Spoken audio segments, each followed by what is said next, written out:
how I grew up, in state parks. And I learned that other people were there, and that's how I learned a sense of community. So when we think of our parks, it's not just that physical serenity, it's not just the physical benefits that we derive, but it's the sense that we as a state are committed to doing something for the whole community. And I feel that in the last several years we've lost our way on that. And I think this park issue is bringing us back to the central issue we have here in California. This is a great state, and this is a state that can do things, and it just doesn't do for a few, it does for the whole state.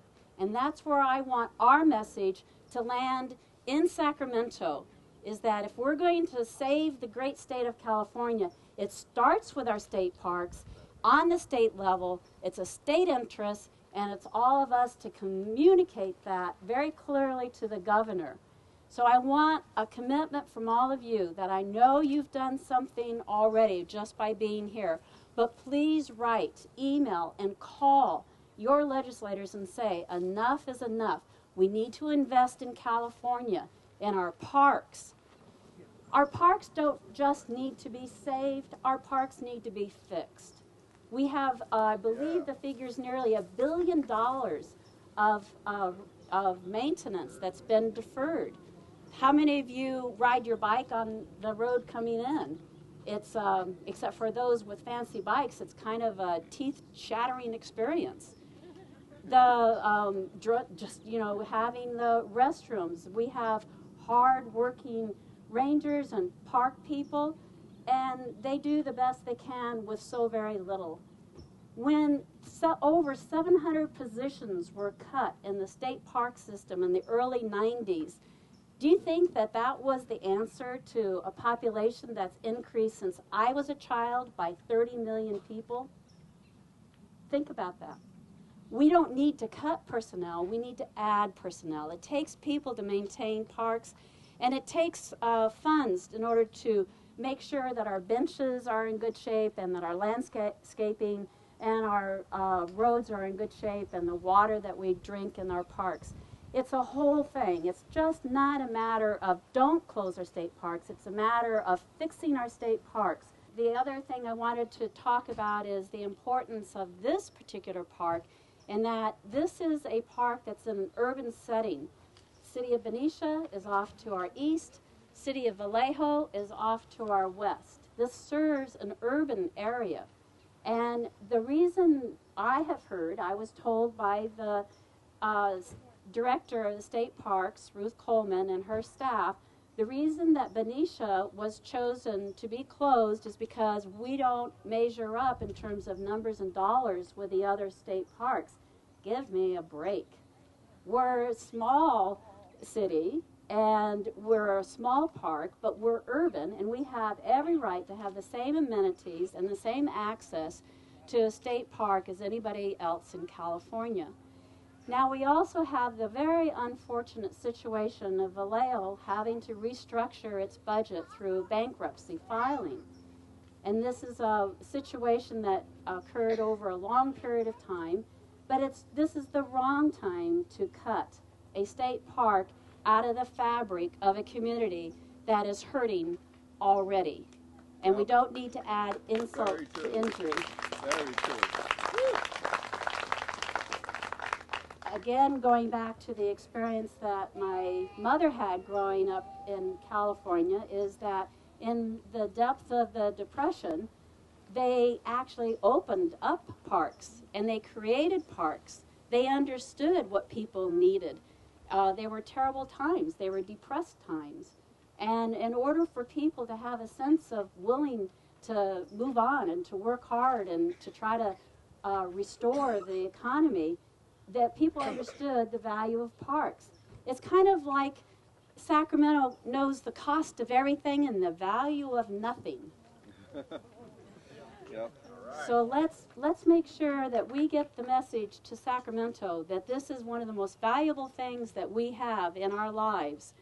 And we want to make sure that, as I say, not just keeping them open, but fixing them. And perhaps, dare I say, let's add to our state parks.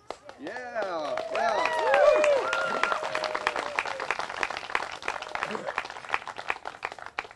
Thank you very much.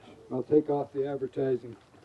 I'm here on behalf of the Board of Supervisors of Solano County. Once we heard that the state park was scheduled to be closed, we wrote letters first to our assembly people, senators, and to the governor, and then we adopted a resolution that's a statewide resolution to keep our 48 parks open and functioning.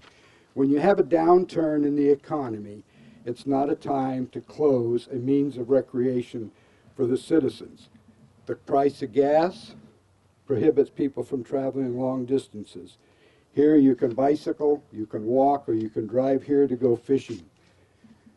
I was here when this state park was conceived and it was built. The Benicia Lions Club, along with the city of Benicia, built the trailway from the parking lot up to the main gate, put in all the exercise stations that are there, and the Benicia Lions Club for years provided the restroom facilities out here at the state park until the state park could get the facilities all put in place. It's important to all of us. I used the state parks my whole life when I used to abalone, going up on the coast, up in the mountains in the Sierras where we have several state parks, and to be ashamed to close them down, because what's going to happen, we'll save some foolish dollars by closing them, and then when the state gets ready to open, it's going to cost millions of dollars to rehab these state parks. Yeah. We all know that. And that's what we're passing on to our legislators. We have directed our lobbyist, Paul Yoder, who works in Sacramento for us, that this is in his top priority. Everything else is secondary. He's to be visiting those legislators up there on a daily basis and talking about this. Our vice chairman, John Vasquez, and I have met numerous times with Lois Wolk and Senator Machado, who are very supportive of us and keeping the state parks open. So we do have friends in Sacramento. We've got Patricia Wiggins and Noreen Evans down here at this part of the county that are very supportive, and I know they're going to work very hard to keep the state parks open. It's groups like this that put the pressure on. By you being here and what you do here sends a big message to the state of what you want. And that's what they should base their decisions on. What you, the citizens of California, want. I thank you for allowing me to speak. Eliminating this public process is unconscionable, unsettling, and most of all, undemocratic. The governor claims that he has been given the authority. Had he been given the authority last year, we wouldn't have this budget deficit now that exists. The governor's right about that. We wouldn't have this deficit, but we wouldn't have our parks either. Our democratic government thrives on a system of checks and balances, and no governor should ever have unchecked authority, and to my knowledge, no governor has ever asked for unchecked authority. While we will never change the governor's values, we can change his stance through public pressure. Never mind that this governor has invested less of the state budget to the California park system than any other governor in recent memory. However, since the governor first announced in January that he wanted to close our state parks, his stance has begun to soften. This is the result of the thousands of letters, emails, and phone calls to his office and the rallies throughout the state by every one of you. So I plead with you today to keep the pressure up. Continue to write, email, and call the governor's office and tell him to support your values. Again, thank you for your hard work and dedication to keep our parks open. I am forever committed to you and your cause. Sincerely, Patricia Wiggins, Senator, 2nd District.